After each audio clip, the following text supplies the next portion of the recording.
Sur la croix, Jésus pardonne tous, et son salut est pour tous, même pour ceux qui ont fait les pires choses dans la vie, s'ils se rapprochent de Jésus repentis et avec l'envie d'être enlacés.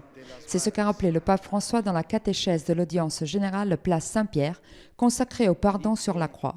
En commentant le dialogue entre Jésus et les deux malfaiteurs crucifiés avec lui, le pape a souligné qu'en mourant sur la croix, innocent entre deux criminels, Jésus atteste que le salut de Dieu peut rejoindre tout homme en toute situation, même la plus négative et douloureuse.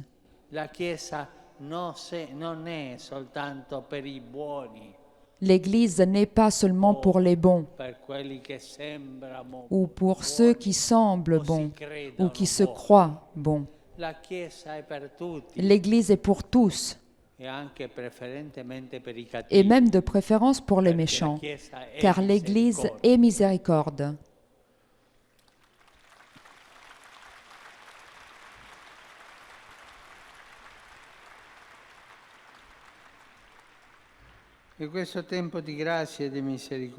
En ce temps de grâce et de miséricorde, nous fait rappeler que nul ne peut nous séparer de l'amour du Christ. À ceux qui sont dans un lit d'hôpital, à ceux qui vivent renfermés en prison, à ceux qui vivent la guerre, je dis, regardez la croix. Dieu est avec vous. Il reste avec vous sur la croix et il s'offre à tous comme sauveur. Il nous accompagne, nous tous, à vous qui souffrez tant, crucifiés pour vous, pour nous, pour tous. Le bon larron qui reprend son compagnon quand il insulte Jésus est un merveilleux modèle de repenti. Il manifeste sa crainte de Dieu, qui n'est pas de la peur, mais du respect. Il déclare ensuite l'innocence du Christ et il confesse sa faute. Il s'adresse après à Jésus en l'appelant par son nom et en lui demandant de l'aide. « Jésus, rappelle-toi de moi ». C'est le besoin de l'homme de ne pas être abandonné. Et ainsi, un condamné à mort devient un modèle de chrétien qui confie à Jésus. Dans sa réponse « Aujourd'hui tu seras avec moi au paradis », le Christ révèle l'aboutissement de sa mission de sauver les pécheurs.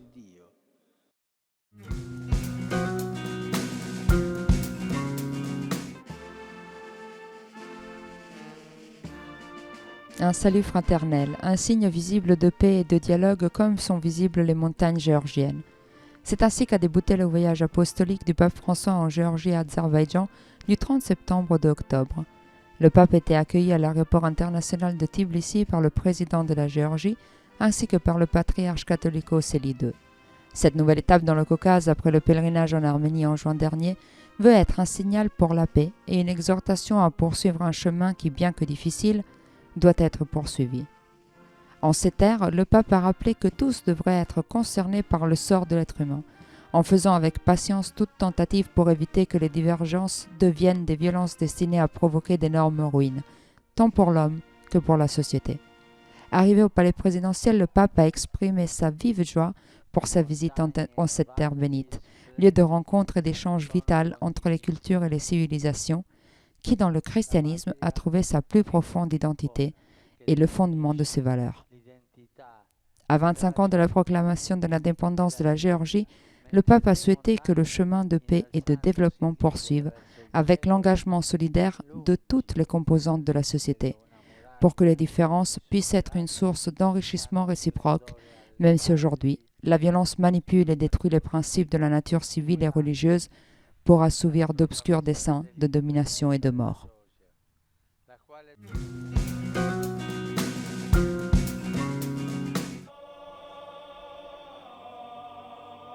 Un chant doux et intime, une expression sublime de la beauté de l'amour de Dieu. Le chœur de la cathédrale de la Trinité a accompagné la rencontre entre le pape et le patriarche Sélie II.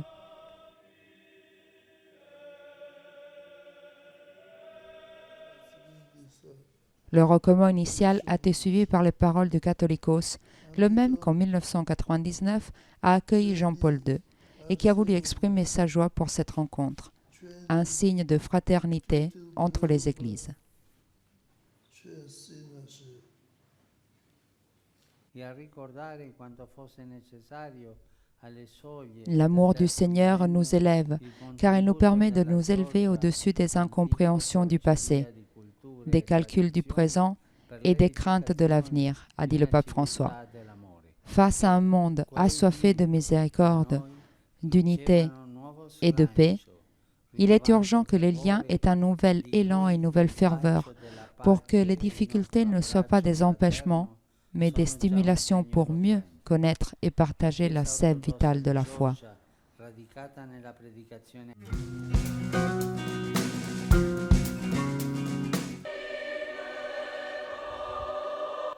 Être petit comme les enfants serrés dans les bras de leurs parents et capables de s'émerveiller des surprises de Dieu. Le pape François, lors de la messe célébrée au stade Meschi, a parlé de l'amour infini du Père céleste. Même au milieu des problèmes de la vie, un cœur simple laisse de la place à l'œuvre consolatrice de Dieu, qui aime les surprises. Le pape a donc invité tous les fidèles à ouvrir grand les portes de la consolation. L'Évangile loue tous les jours, la prière silencieuse, la confession, l'Eucharistie. Et l'Église est la maison de la consolation. Même lorsqu'elle subit des dommages et des fermetures, le chrétien est toujours appelé à donner de l'espoir et à réanimer, à porter la lumière de Jésus, la chaleur de sa présence et de son pardon. Sentons-nous appelés à ne pas nous fossiliser sur ce qui ne va pas. Ça ne fait pas du bien de s'habituer à un microclimat ecclésial fermé. Ça ne fait du bien de partager de nouveaux horizons, ouverts d'espoir, en vivant le courage humble d'ouvrir les portes et sortir de nous-mêmes.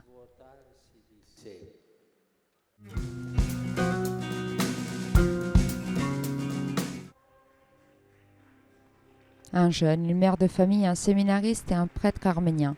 C'est eux qui ont pris la parole dans l'église de Tbilissi pour poser des questions au pape, entre espoir et incertitude, problèmes et doutes. Pour répondre, le pape a pris en image une dame âgée géorgienne qu'il a rencontrée en Arménie, une femme qui n'a pas eu peur d'un long voyage pour le rencontrer. Cette femme a été le début d'un long discours où il a décliné toutes les questions. La foi nous a été offerte en don, dans le signe d'une longue tradition de ce trésor qui doit être gardé et enrichi.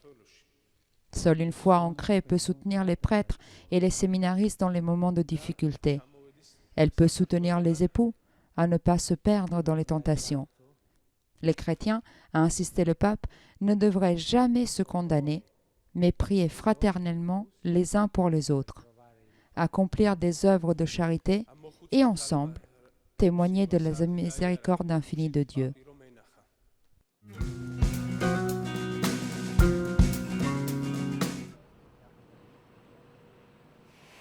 Nous sommes tous des frères. C'est avec cette phrase que le pape a été accueilli en Azerbaïdjan, le plus grand pays du Caucase méridional, à majorité musulmane et deuxième étape de son 16e voyage apostolique. De l'aéroport, le pape s'est rendu dans l'église de l'Immaculée Conception à Bakou pour célébrer la Sainte Messe avec la toute petite communauté catholique. Un petit troupeau, mais fort dans sa foi. Et c'est à travers les cœurs que Dieu change le monde. Mais la foi doit être alimentée, surtout par le service. Dans une terre connue pour les tapis précieux, le pape a utilisé cette image pour décrire le lien étroit entre la foi et le service. La vie chrétienne doit chaque jour être patiemment tissée. Lorsque la foi se noue au service, le cœur reste ouvert et jeune, et il se dilate à faire du bien. Le vrai service n'est pas accompli pour recevoir une récompense, mais c'est un vrai style de vie. Un cœur tiède se nourrit d'une vie fainéante et suffoque le feu de l'amour. Il réserve à Dieu et aux autres des pourcentages de son temps sans jamais exagérer et en essayant de toujours faire des économies.